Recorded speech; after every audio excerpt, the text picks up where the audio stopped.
What's up, you guys, and welcome back to our channel. It is part 2 of the end of the year goals review, you guys. In part 1 video, I talked about my written goals that I had wrote in this calendar right here at the top of the year that I wanted to get completed and stuff like this. But in part 2 video, I am talking about what God actually had me to do also that I did not see coming at all. Like, did not see this. Couldn't have did a forecast or anything like that. When I started this, I was like, God is going to be the CEO of my life, and I'm going to of my life and my business too, and I'm just going to follow His lead in some areas because, truth be told, when I left my job December 31st, 2018, I was scared. I know God had told me to leave, but I did not know how it was going to look, how I was going to be able to sustain myself, any of that. He told me to leave, told me to go back home, open up my private practice, and go from there. So, yeah. So, but nonetheless, welcome back. I am Danielle Bailey. I am a licensed clinical social worker slash BACS board approved clinical supervisor. That happened in this year too. I get to help educate, supervise other social workers that are coming behind me, and I'm so excited about that title right there. I feel like as a social worker, I accomplished two great things this year, and it meant so much to me. The BACS meant so much to me. And another achievement that I'm going to talk about, I became my agency became a so yes, my private practice became a continuing educational pre-approval organization. So that means that I can provide CEUs to social workers and provide education. Like, that in itself means so much to me. My practice is the only agency in Alexandria that can actually approve it. Like, but don't get me wrong, like, people can submit their paperwork to any and everybody as long as they are a part of within the state of Louisiana. But if they wanted to go to somebody in Alexandria, they can come to my office and I can sit down and I can just, go through the whole rigmarole. But the reason why that's so important, the reason why the BACS is so important to me, the board approved clinical supervisor, because as a social worker in the beginning, I can date it back all the way to school. Before I graduated, one of my professors was like, I don't see how you are graduating. And like, she cut me down. Never forget that. But I still graduated.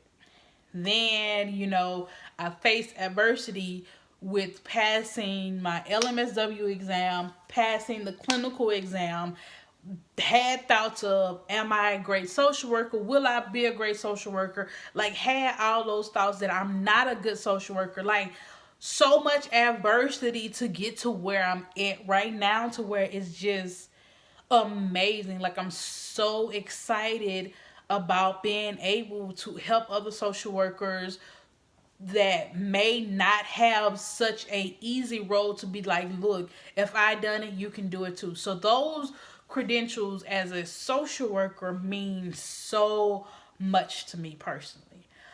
So I'm excited about what's going to happen in 2020 with these credentials and stuff like that. So got that. So the CEU provider, that was not on my radar.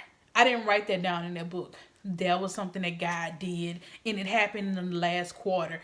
And when I say the last quarter, I mean the last quarter, December. And my letter of reference, shout out to the ladies that actually wrote my letter of reference. Quick turnaround. I mean, like, one day, less than 24 hours turnaround what they did to help me to get them, because you have to have 3 letters of reference and stuff like that. So shout out to that. So let me make sure I say this. I'm not where I'm at just because of myself. Never do I want people to think that I did all this on my own. No, I did not. So okay. So got that. Got the BACS approval. Got the CEU approval. Hosted study groups for future LCSWs, LMSWs. That was something that got placed on my heart. Did a live talk series with the Black Girls in Social Work platform. I was a reoccurring guest on one of the local radio stations. Totally God. I think I did that for about 6 weeks. And it was super early in the morning. Started the podcast. What else I did? Radio station, hosted a teen support group. I did not expect to do that. What else? I received a grant. Like y'all, if y'all watch my videos, y'all know that I received a grant back in April. Yeah, back in April. Well, I didn't receive the grant. I went through the process back in, was it February maybe? Somewhere up in that time. We didn't get awarded the grant till like August though. But I got a grant with She Leads, so that's why when I was talking about me going back and forth to Baton Rouge and New Orleans, it was because of that grant and stuff like that. So got the grant. Not only did I get a grant that helped out, I actually had more budget courses that God wanted me to complete. Totally not something that I was going to have. Like, these budget courses was strictly in Alexandria and they was totally free. So had more of those. Won the grant. End up winning. End up getting a contract with the federal government for a total of 17. I worked 16. I had 16 working days and I made $7,000. Totally God. When I say totally God, I'm sitting at my desk. These people call me, okay? These people call me and was like, we need you to go work out there, blase, blase, blase.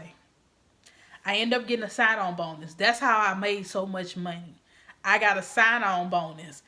Was the sign-on bonus $3,000? Yeah, I think the sign-on bonus was like $3,000. And I worked the rest of the time. Totally God. But God knew what he was doing. Because with that contract, with that money that I made, I was able to purchase a car. A car was not in for me to do, because I was still going to keep riding out in my little black lit car. That was my goal. A car was not in the budget. I couldn't see it because, mind you guys, I'm working for myself.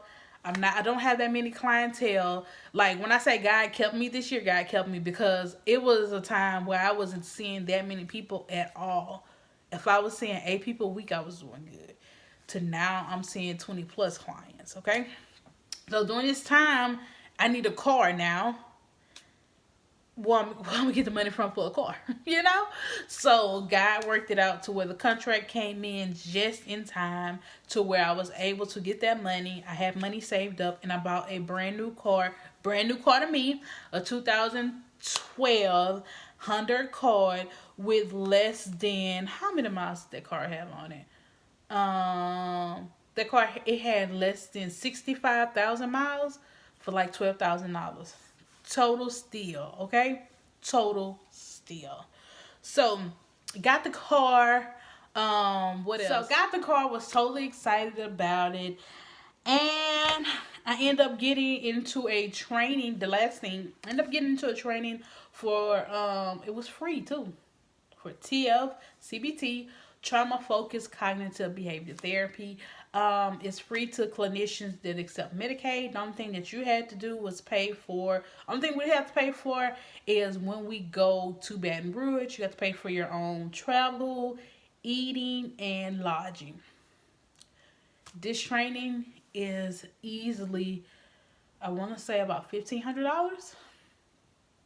So, great steal for me.